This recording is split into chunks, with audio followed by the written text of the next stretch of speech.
Hola, hola, ¿cómo están? Muy buenos días, buenas tardes, buenas noches, independientemente de la hora en que vean esta presentación. El día de hoy, el Club de Auditores Hispanos presenta la sesión de introducción de lo que será nuestro taller Aplicación Práctica de Auditoría a la NIF 16. Este evento estará a cargo del doctor Cristian Salcedo de Perú. Sin más preámbulos, entonces, vamos a cederle la presentación y el micrófono al doctor Cristian Salcedo para que nos explique en detalle qué es lo que aprendemos en nuestro taller especializado de auditoría a la NIF 16. Doctor Cristian, ¿cómo está? Muy buenos días. Tiene usted el micrófono habilitado. Iniciamos con esta sesión especial que nos convoca para el día de hoy. Muy buenos días con todos. Bueno, en esta ocasión vamos a conversar acerca, bueno, es una introducción básicamente a la auditoría. Bueno, en este caso, la norma que aplica es la NIS 16. Cuando nosotros realizamos procedimientos de auditoría, vamos a tener en consideración el alcance de trabajo. Y para ello es importante que nosotros conozcamos cuál es el procesamiento de la información, cuáles son los riesgos inherentes cuando hablamos de NIF 16. Bien, parte de la gestión de riesgos, ¿sí? Miren, a ver, permítame un momento, por favor. Voy a dejar de compartir. Quiero mostrar la NIF 16. A ver, voy a dejar de compartir pantalla. ¿Me confirma si está compartiendo mi pantalla? ¿Sí se ve? Sí, doctor, lo estamos viendo. Ok. Entonces, cuando nosotros hablamos del procesamiento de la información, cuando hablamos de cómo vamos a integrar la evaluación de los riesgos, Doctor cuáles son las Cristian, nos actividades. indican, Sí, podemos poner en modo presentación, doctor. sí, no, no, no. Vamos a conversar primero eso. Luego voy a presentar los slides, ¿sí?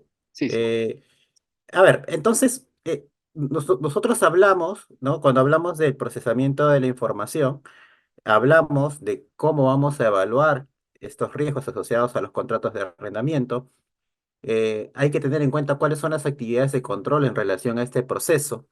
Eh, realmente, o sea, cuál es el marco de referencia que tenemos que utilizar, ¿sí? Y cuál es la metodología del what went wrong, o sea, qué es lo que podría fallar. Entonces, primero vamos a empezar un poco acerca del marco de referencia. Nosotros vamos a hablar, siempre tenemos que tener presente nosotros, ¿no? Que existen dos marcos de referencia, ¿sí? Tenemos el COSO, ¿no? El ERM y tenemos el COSO, el marco COSO, ¿no? El marco de control interno, COSO, ¿sí? ¿Cuál es la diferencia? Actualmente, este es el nuevo marco que se emitió, que el COSO actualizó en el 2013 y este actualizó en el 2017, si no me equivoco. Y hay que tener presente estos dos marcos porque hay mucha confusión en relación al uso de estos dos marcos, ¿sí? Nosotros, ahí me confirman si ven, si está bien el tamaño, nosotros cuando hablamos de el coso ERM, es el Enterprise Risk Management, ¿no? Eh, estamos hablando es un marco para la gestión de riesgos,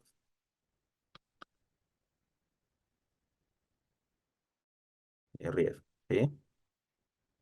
Y este es el marco, ¿para qué? Como su mismo nombre, para prácticas, ¿no? Referencia, marco de referencia del control interno, ¿sí? Entonces, en resumen, cuando nosotros hablamos de gestión de riesgos, estamos hablando de objetivos. Entonces, como les contaba, cuando nosotros vayamos a revisar cualquier proceso, ¿no? Cualquier actividad, ¿no? tenemos que tener presente siempre estos dos marcos de referencia, ¿no? El marco COSO ERM, que te habla sobre la gestión de riesgos, ¿sí? Y el marco de control interno COSO, que te habla de los cinco componentes, ¿no? Entorno de control, evaluación de riesgos, actividad de control, información y comunicación y monitoreo.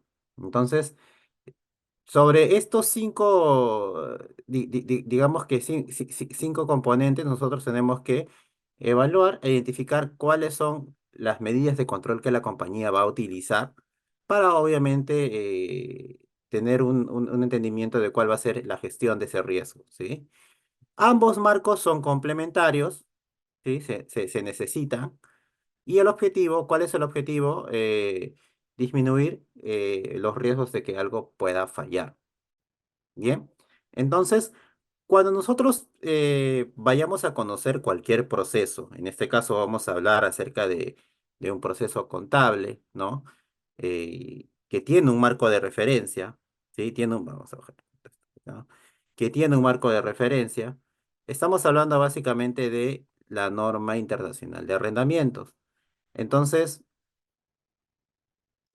cuando nosotros vayamos a auditar, ¿sí? Un alcance sobre NIS 16, primero tenemos que pensar cuáles son los riesgos, ¿sí?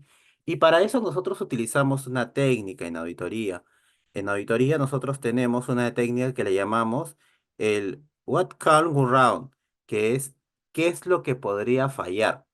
Entonces, si nosotros analizamos y aterrizamos el qué es lo que podría fallar, nosotros vamos a poder tratar de identificar cuáles son los principales objetivos de cumplimiento de este procesamiento de información de los contratos de arrendamiento, ¿sí?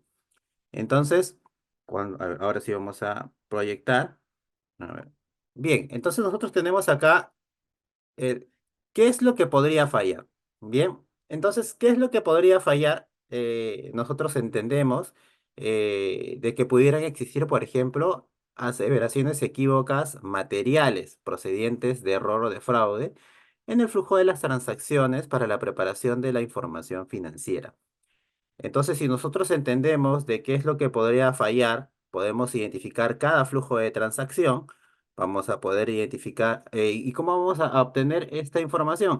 A través de indagaciones, a través de reuniones, ¿no? Que nos permitan tener un conocimiento, en este caso, de este proceso para realizar cuáles son nuestros procedimientos de auditoría. Los contratos de arrendamiento creo que no son tan complejos en relación al procesamiento.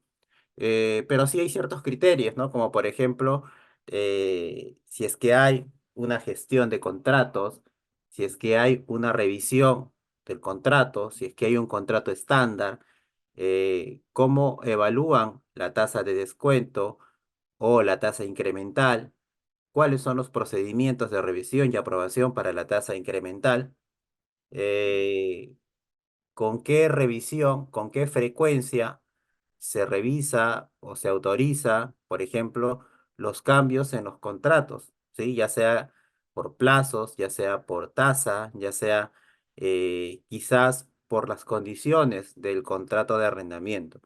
Toda esta información, todos estos cambios van a obtener un impacto en la medición de los estados financieros. Entonces, por ejemplo, cuando hablamos de errores a través de los estados financieros, ¿no? Por ejemplo, este taller es general, ¿sí? Y luego lo vamos a aterrizar. Por ejemplo, si nosotros tenemos la aseveración de que las compras o servicios son registrados en el periodo incorrecto, no estamos hablando de que realmente esta aseveración está en función a la ocurrencia.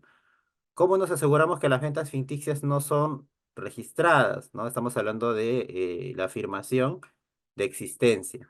Ojo que cuando nosotros auditamos, nosotros tenemos que tener en cuenta cuál es la afirmación más importante en los estados financieros. Entonces, ¿qué es una aseveración? Una aseveración son manifestaciones de la gerencia sobre los estados financieros, ¿no? Si los estados financieros son íntegros, si los estados financieros han sido registrados en el periodo correcto, si los estados financieros están valuados correctamente, si los estados financieros presentan todas las obligaciones y derechos. Entonces, son afirmaciones que lo dice la NIA, ¿no?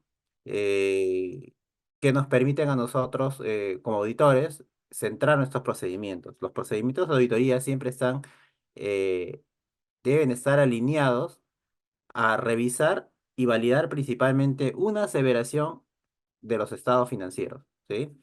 Por ejemplo, si nosotros nos encontramos en el proceso de ventas, vamos a revisar, vamos a auditar las ventas.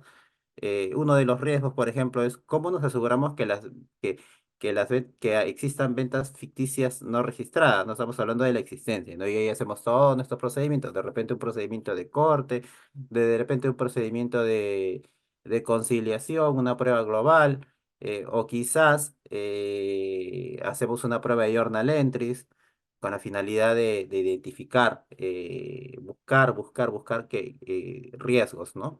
Entonces, esos son los objetivos de de los procedimientos de auditoría.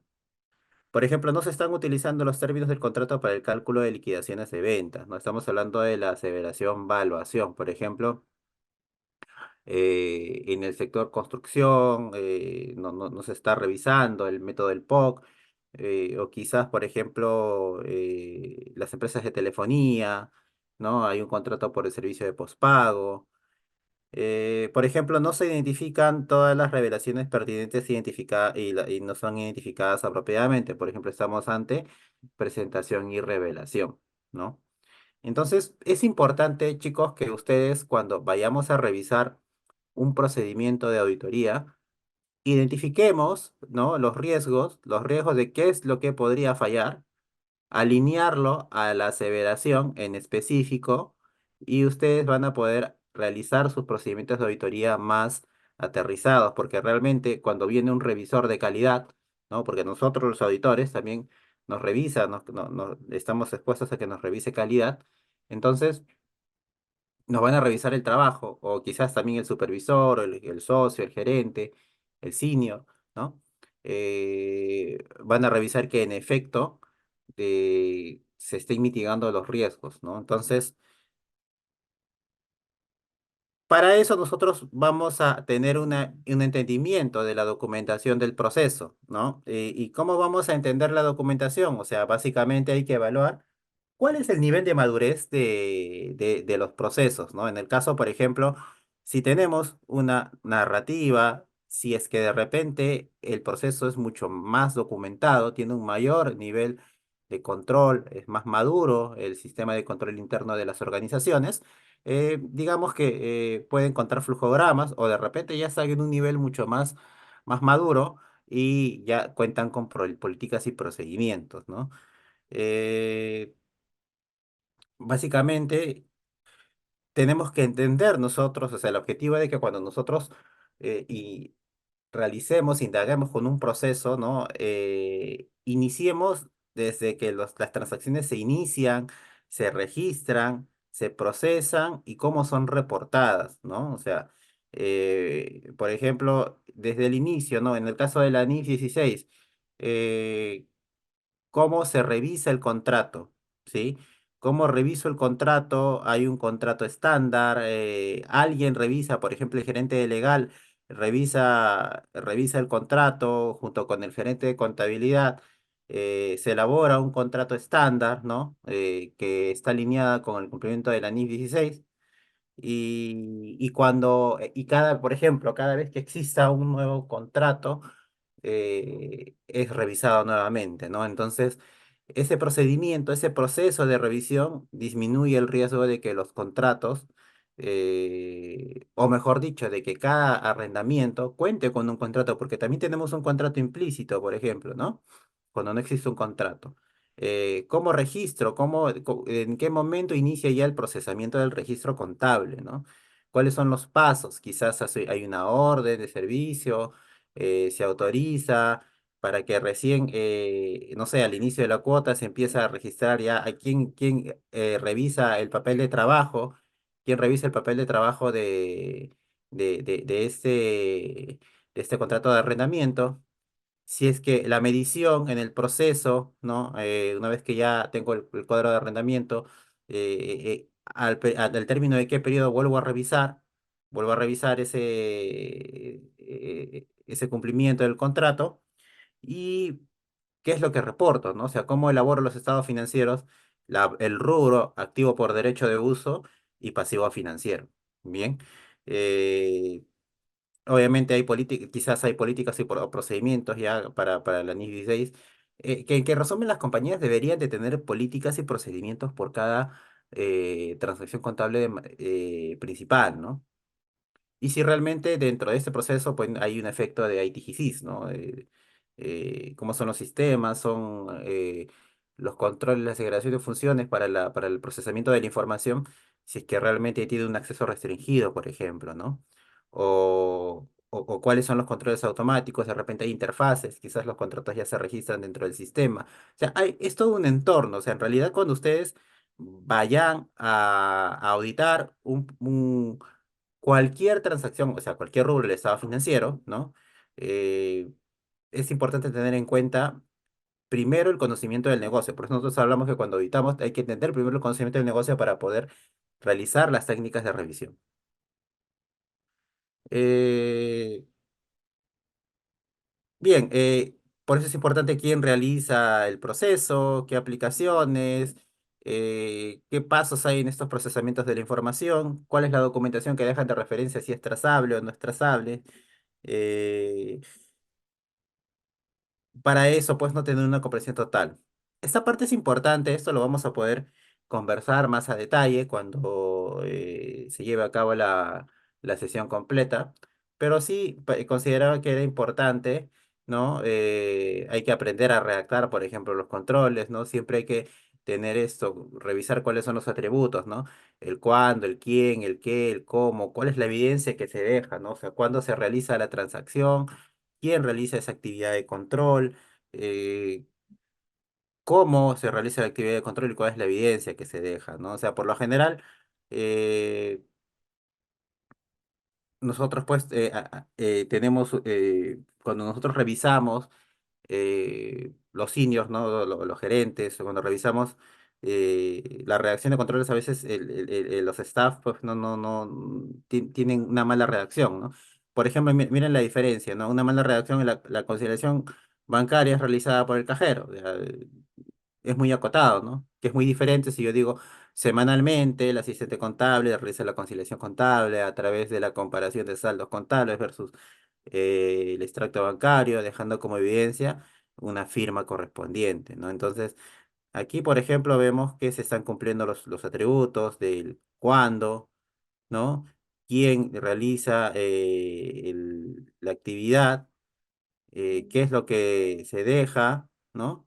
Cómo y cuál es la evidencia. Entonces, em, es importante tener estos criterios al momento, los atributos, ¿no? Al momento de, igual cuando redactan, porque a veces hay que dejar esto bien documentado, ¿ya? Entonces, cuando vayamos a reconocer un proceso, es importante que nosotros tengamos una ruta de referencia del procesamiento de la información, que pudiera ser desde la ruta de inicio, registro, procesamiento y reporte, ¿no? Eh, el, el inicio tenemos el punto en el que la transacción ingresó y se preparó para el registro, ¿no? Cuando registro de cuándo la transacción se registra por primera vez en los libros contables. El procesamiento es cuando hay un cambio o manipulación, como les había dicho, de estos libros. Por ejemplo, se revisa los contratos de arrendamiento, se revisa el cumplimiento del cronograma, quizás al final del año, ¿no? Y modifico mi registro inicial, ¿no? Y el reporte básicamente es la elaboración y el cierre de los estados financieros en relación al procesamiento del arrendamiento. ¿Sí? Eh, no sé si hasta acá está todo de acuerdo con relación. A ver, si se deja evidencia de esa revisión. Jorge, sí, tenemos que, o sea, cuando hablamos de un procesamiento, para que un procesamiento sea más maduro, se tiene que dejar la evidencia. Sí, o sea, no es solamente de que yo hago las cosas para mí solo y listo, ¿no? Por eso es que en la medida que un procesamiento de control es más maduro, va a ser más trazable, va a ser más, digamos, auditable, ¿no? Entre comillas. ¿Tienen alguna consulta adicional hasta aquí? Avanzamos, avanzamos, ¿sí? Muy bien, muchas gracias. Bueno, esto ya, a ver, un ejemplo de cómo recorremos una ruta crítica, por ejemplo, el procesamiento de ventas, ¿no? Que todos lo tenemos más interiorizado. A ver, este sí video. El inicio, por ejemplo, la creación de una orden de venta, ¿no? Una venta se crea desde que se da el alta, ¿no? La firma de contratos con clientes. El registro quizás cuando proceso esta orden de venta en el sistema y quizás ya comienzan a realizarse los registros contables, ¿no? O sea, desde que se aprueba la orden de venta, quizás se dispara una cuenta por cobrar contra una cuenta de ingresos, ¿no? Y el procesamiento, pues bueno, de repente quizás cuando ya reviso el acuse de recibo de la factura y reviso también, por ejemplo, los registros contables, ¿no? Para ver que realmente se haya procesado de manera correcta la información. Y el reporte, bueno, la mayorización, pues, ¿no? La mayorización de las ventas del mes, ¿no? Entonces,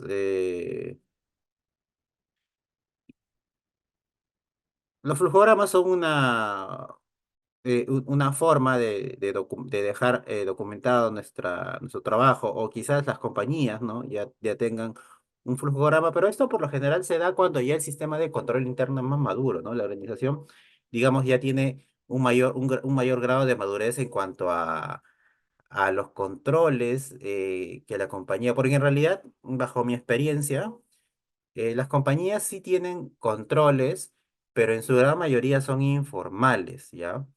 No tienen ese paso adicional para que el control sea propiamente dicho, sino se quedan simplemente en actividades nada más.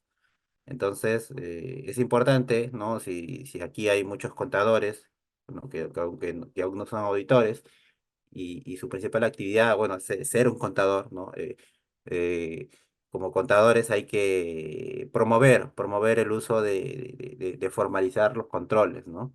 Esto mitiga los riesgos y hace de que también, pues, ¿no? Disminuyan los errores de registros, ¿no? Bien, entonces nos vamos adentrando. A ver, ok, nos vamos a ir adentrando ya a la NIF 16. Entonces, partiendo de ello, yo, por ejemplo, prefiero aquí, nosotros tenemos el alcance, ¿sí? De la norma, ¿bien? Eh, el alcance de la norma, los contratos de arrendamiento no son aplicables. ¿A quiénes no son aplicables? No son aplicables a, a las actividades de exploración, petróleo, gas natural, ¿no? O sea, no son acuerdos de arrendamientos aquellos que tienen que ver con exploración, recursos renovables, ¿no? O sea, no es un contrato de arrendamiento. Los activos biológicos, ¿no? Los acuerdos de concesión, por ejemplo, de servicios, eso no es un arrendamiento. Por ejemplo, cuando hablamos de concesión, ustedes han visto que se construyen peajes o carreteras, por ejemplo, empresas privadas donde el Estado da un plazo para operar construir estas pistas y cobrar un peaje, ¿no? Estamos hablando de entre comillas, como si fuese un contrato de alquiler por un plazo de 20 años, donde esta compañía, esta empresa que ha hecho las pistas, pues no tiene la concesión de poder cobrar el peaje a favor de mejorar las pistas, de hacer pistas y de mantener las pistas, ¿no? Para la ciudadanía. Entonces, esto no es un contrato de arrendamiento.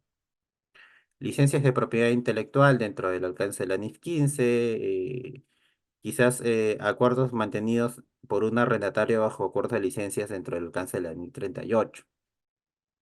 Bien. Entonces, cuando hablamos de las partes de un contrato, hay que identificar los contratos. Entonces, miren, aquí vamos a ir haciendo una matriz de riesgos, ¿ya? Vamos a hacer una matriz de riesgos, por ejemplo, si nosotros hablamos miren cómo yo agarro la separación de componentes de un contrato. Esta es la palabra clave, ¿no?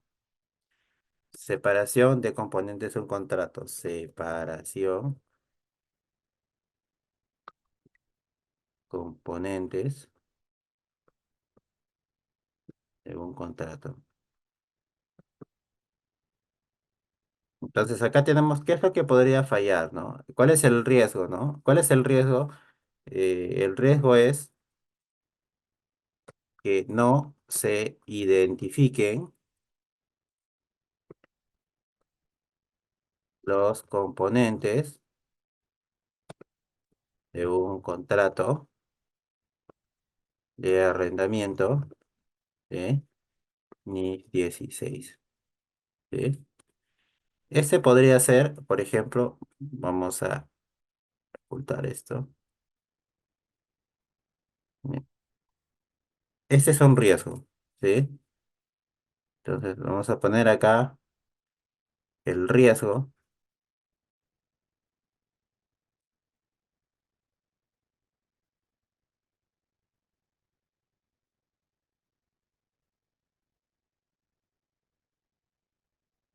Bien, este es el riesgo, ¿cierto? ¿Cuál es la aseveración? Existencia y ocurrencia, ¿no?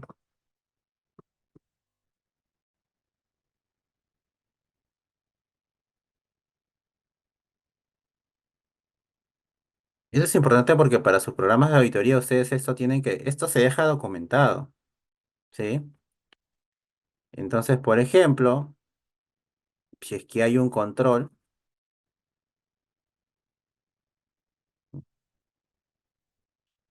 ¿cuál es el objetivo que dan ustedes de entender el procesamiento de la información, ¿no? De un proceso, revisar las aseveraciones, ver actividades de control, con la finalidad de que, por ejemplo, si yo, ¿cuál es mi percepción, ¿no? Por ejemplo, a ver, yo tengo un riesgo, el RUM, ¿no? El famoso RUM, o el riesgo inherente, ¿no? El riesgo de auditoría, ¿no? El riesgo del proceso. Si yo tengo un riesgo donde, vamos a escribir, tengo uno, dos, tres, ¿no? Tengo riesgo bajo, riesgo medio y riesgo significativo, ¿ya?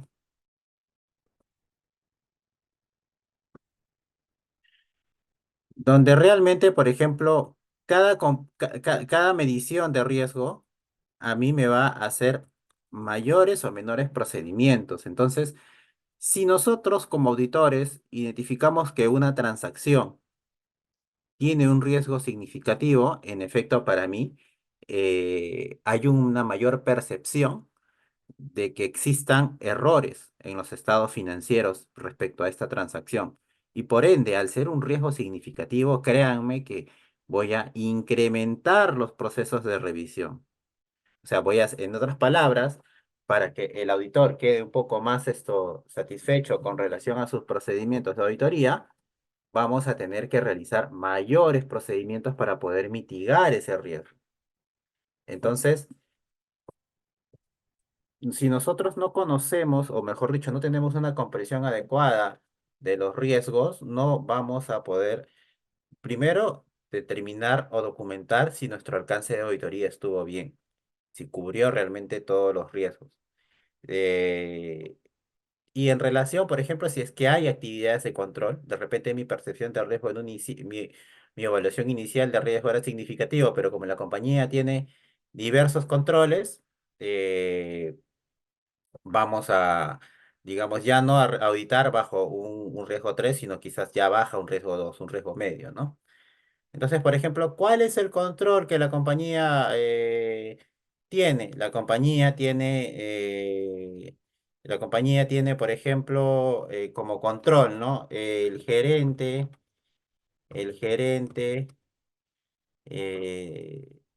legal, ¿no? El gerente legal y el contador general, ¿no? Revisan, no, revisan eh, que el contrato mantenga o presente, ¿no? presente acuerdos estándar, ¿no?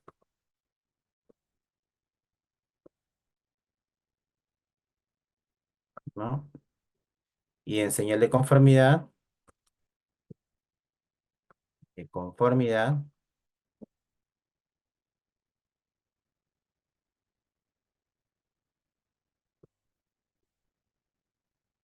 dejan su visto bueno, ¿no? Entonces, este es un ejemplo de un control, ¿ya? Entonces,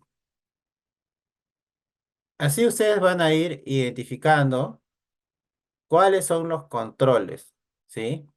Si es que hay, y si es que no lo hay, pues bueno, no hay, ¿no? O sea, y nos va a dar, vamos a tener que hacer mayores procedimientos de auditoría. Entonces, esto lo vamos a ver en el taller de manera más específica, vamos a ampliar esto, ¿no? En el taller que tiene, que vamos a presentar con Edu, y donde vamos a revisar diferentes riesgos de NIS 16, vamos a armar nuestra matriz de riesgos, vamos a armar cuáles pudieran ser los mejores controles en relación a este procesamiento, ¿no? En NIS 16. Y sobre esto vamos a armar nuestra matriz de auditoría y vamos a revisar sobre eso nuestros procesos. Entonces, cuando nosotros hablamos de... A ver, acá... Miren, vamos a ir conversando. Yo cuando yo he visto, por ejemplo, creo que todos hemos visto ya NIF 16, o sea, todos conocemos NIF 16, ¿cierto? ¿Cuál es la parte fundamental acá, cuando hablamos de ya entrando ya a la norma? ¿Sí? Porque la idea de este taller es un marco introductorio, ¿cierto? Entonces, nosotros cuando hablamos, tenemos que identificar cuáles son las partes del contrato, ¿sí? Hay que ver si realmente, o sea, primero el plan de cuotas, ¿no? El plan de cuotas, eh, hay que ver si es que realmente, por ejemplo, hay cuotas dobles, si es que hay costos asociados al arrendamiento, ¿no? A veces hay, por ejemplo, derechos de llave, seguros, y todos ellos forman parte del componente del arrendamiento, ¿sí? Y sobre eso, pues, ¿no? Tenemos una tasa incremental.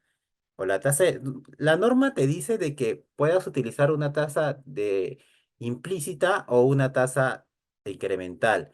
Pero para utilizar la tasa implícita hay una serie de criterios que se tienen que cumplir. Y es por eso que en la práctica el 99.9% de compañías utilizan la tasa incremental. Ahora, ¿qué es la tasa incremental? La tasa incremental es básicamente esta tasa de equiparar, por ejemplo, pasivos o financiamientos, mejor dicho, bajo las mismas condiciones, ¿no? Por lo general, en la práctica, pues no, las compañías se cotizan con las entidades financieras y piden una tasa de- de financiamiento para un plazo equivalente, ¿no? Por el importe y un plazo equivalente. Y eso tienen que documentarlo. Ahora, ¿qué es lo que no debería pasar? Por ejemplo, yo me he topado con compañías que la tasa incremental simplemente ingresan al portal, a un portal de referencia, en el caso de Perú, por ejemplo, la SBS, donde se publican todas las tasas, ¿no? Por estructura, por nivel, quizás microempresa, mediana empresa, las tasas activas, cogen la tasa promedio y registran esa tasa, ¿no? Y en realidad, pues eso no se hace, ¿no? Entonces, ¿qué es lo que podría pasar? Podría pasar, por ejemplo, eh, que la compañía, por ejemplo, determina una tasa de descuento, ¿no? Entonces, revisar realmente una tasa de descuento, pues es un cálculo muy complejo, ¿no? Donde hay mucha información, mucha medición, y para al final, pues poder obtener una tasa de descuento, ¿no? Un valor nominal. Eh, Quizás puedo también remedir la tasa, quizás ya no tengo la información para poder revisar la tasa la tasa incremental y tengo que realizar diferentes análisis, ¿no? Eso lo vamos a conversar en la sesión. ¿Cómo revisamos si es que realmente esta tasa incremental? Porque nosotros como auditores tenemos que revisar, ojo, ¿ah? El auditor tiene que revisar la tasa de descuento, la razonabilidad de la tasa de descuento, porque ese es digamos que, eh, eh, el input clave, ¿no? En los contratos de arrendamiento, ¿sí? Entonces, cuando nosotros tenemos un contrato realmente sencillo, ¿no? No es tan complejo. Sí, el análisis de la norma, ¿no? Por ejemplo, a ver, para este contrato, ¿no? Que tiene cuotas dobles, por ejemplo, eh, yo lo que voy a hacer, miren, son dos contratos, ¿no? En este ejemplito. Supongamos que ya tengo los dos valores presentes, ¿no? Obviamente voy a tener mi valor presente uno, mi valor presente 2, ¿no? Donde básicamente son todos estos conceptos, ¿no? Ambos, la cuota y acá ya tengo que remedir, ¿sí? O sea, de repente, aquí por ejemplo ya tengo mi valor presente, que son 202. ¿Qué es lo que construyo? Construyo mi cuadro de amortización, ¿cierto? En función a las 48 cuotas, ¿no? Parto el registro inicial, ¿sí? Siempre va a ser un activo por derecho de uso y un pasivo financiero. Siempre el registro inicial siempre va a ser, por ejemplo, el activo por derecho de uso y el pasivo, ¿no? Obviamente acá en este casito tengo un desembolso de 13.000 soles, que son estos dos, ¿no? Los 13.200, ¿no? Entonces, yo tengo el activo y el pasivo, ¿sí? El pasivo por 202. Bien. Entonces, obviamente, el pasivo, perdón, el activo por derecho de uso, ustedes saben que se deprecia linealmente, ¿no? En función al plazo del contrato, ¿no? Entonces, mientras que el activo por derecho de uso, digamos, se va descontando en función a depreciaciones lineales, el pasivo se mide al costo amortizado y, bueno, simplemente es el valor de descuento, ¿no?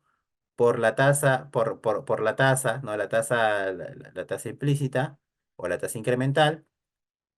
Y obviamente vamos a tener nuestro cronograma de pagos, que son los 4.000 soles, que es lo que paga o 4.000 dólares, que es lo que paga cada mes.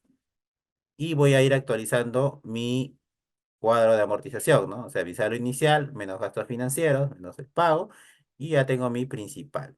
Bien. Entonces, esto se va a ir disminuyendo hasta que el contrato se haga cero. Ahora, en el plazo, ¿no? En el tiempo, por ejemplo, en el primer mes, ¿qué es lo que va a ir registrando? Se va a registrar qué cosa, los 4.000 soles que contienen el interés y la amortización de ese pasivo, ¿no? Porque estos 4.000 soles, ¿no? Estos 4.000 soles contienen qué cosa, el interés y contienen la amortización del pasivo por derecho de uso. Y así, todos los meses ya se va a ir descontando, por ejemplo, en el mes 6 se va a ir descontando por ejemplo, acá este arrendamiento tiene cuotas dobles, ¿no? Se va a ir descontando el pasivo y el gasto financiero. Entonces, este es un contrato normal, es un contrato usual, lineal, que no sufre alteraciones, ¿no? Y realmente los problemas vienen cuando hay cambios. Me ha tocado, por ejemplo, y acá ya vamos a conversar, ¿sí? Ya para cerrar la sesión del día de hoy. Me ha tocado, por ejemplo, que he visto contratos, por ejemplo, que tienen duración de un año. Oye, mi contrato lo firmé en mayo y bueno, lo terminé en mayo, ¿no? Entonces, pero es un plazo de 12 meses. Sí, pero pasa mi año de reporte y llega el siguiente año y se renueva el mismo contrato por la misma tasa y por el mismo plazo. Y llega el tercer año y vuelvo a renovar el contrato por el mismo plazo y por las mismas condiciones. Entonces, uno revisa la transacción y bueno, te das cuenta de que estás ante un contrato implícito de no solo un año, sino de 3 años. ¿no? Y la compañía debió de haber registrado el contrato de arrendamiento por los 3 años y no por el año, ¿no? Porque la gerencia, o sea, en realidad, y esto es importante, la gerencia tiene la expectativa de cuánto tiempo va a arrendar, va a realizar el arrendamiento. No es que los arrendamientos son solo por un año, ¿no? Y si es por un año, pues el impacto es inmaterial y no debería de haber activado un activo por derecho de uso. Entonces ahí la compañía nos enfrentamos a ajustes de presentación, ajustes retrospectivos, ¿no?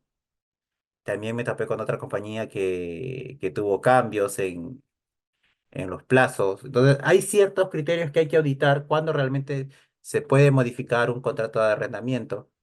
Y esa es la realidad, ¿no? Cuando los contratos cambian, ahí es donde surgen digamos, las remediciones o los errores en la medición. Bien, no sé si hasta acá tienen una pregunta final, poco para ya cerrar esta sesión introductoria. Pero en realidad, pues no, la esencia de esta sesión es identificar, armar procedimientos de revisión, identificar los riesgos, armar nuestra matriz de riesgos y controles, armar nuestro programa de auditoría en función a NIF 16 y revisar, presentar casos de revisión de auditoría de las diferentes experiencias que he tenido con distintos clientes, ya desde el 2018 que esta norma se implementó. Digamos que ya hay una cierta curva de aprendizaje, ¿no? Cómo revisar, cómo determinar una tasa incremental, o mejor dicho, cómo validar la razonabilidad de esta información, ¿no? Estas tasas. Hay que entrar a los portales. Esto es toda una metodología bien bonita que yo se las voy a presentar el día de la sesión. Así que no sé si hasta aquí hay alguna pregunta adicional. Sí, a ver, Mario, todo lo que es información, sí, eso lo maneja Edu. Ahí ya lo contactan a Edu y él ve el tema de compartir la información. Bien, no sé si hay alguna consulta adicional para ya cerrar este marco introductorio. Excelente presentación, doctor Cristian. Muchísimas gracias. Como bien indica, esta es una sesión de introducción a lo que será nuestro taller en sí de 6 horas, 2 sesiones de 3 horas cada uno con información práctica. Bien, doctor, entonces vamos a finalizar con sus palabras finales, sus últimas recomendaciones y sobre todo su invitación especial para este taller. Bien, entonces, solo para tener presente cuando nosotros auditamos NI 16. Siempre es importante, ¿dónde hemos visto, bueno, dónde he visto los principales errores o los issues que llamamos nosotros? Lo he visto principalmente en la determinación de la tasa incremental, ¿sí? La documentación, ¿cómo documento esta tasa incremental? Porque eso es lo que te puede generar errores y el plazo del arrendamiento, ¿bien? Esos son los errores más puntuales en cuanto al plazo y a la tasa, que hay que tener presente, ¿sí? Bueno, entonces, bueno, muchas gracias a todos. Quiero invitarlos a ustedes a, a- a conversar, vamos a conversar acerca de cuál es la gestión de riesgos asociada para los contratos de arrendamiento, donde vamos a hablar vamos a hablar en este taller acerca de las técnicas del qué podría fallar, identificar cuáles son las aseveraciones, cuáles son los riesgos asociados a estas aseveraciones, cuáles son los controles de referencia que deberían documentar las compañías. Esto va a reforzar el sistema de control interno y va a permitir que disminuyan los errores. Vamos a conversar también en el taller acerca de la revisión de la tasa incremental, cuáles son los marcos de referencia que podemos utilizar en cuanto a fórmulas financieras, eh, y por ende vamos a revisar una determinada cantidad de casos que nos van a permitir tener un mayor, una ma- aterrizar a la práctica, ¿no? Casos prácticos de clientes reales, y cómo detectar los errores, cómo recomendar oportunidades de mejora a las compañías, a sus auditados. Así que muchísimas gracias con ustedes, los esperamos en este taller que va a ser muy interesante. con temas de referencia, con las mejores prácticas, con material audiovisual, material de apoyo. Así que los espero a la sesión de auditoría de NIF 16. Muchísimas gracias conmigo. Será hasta una nueva oportunidad. Muy buenos días.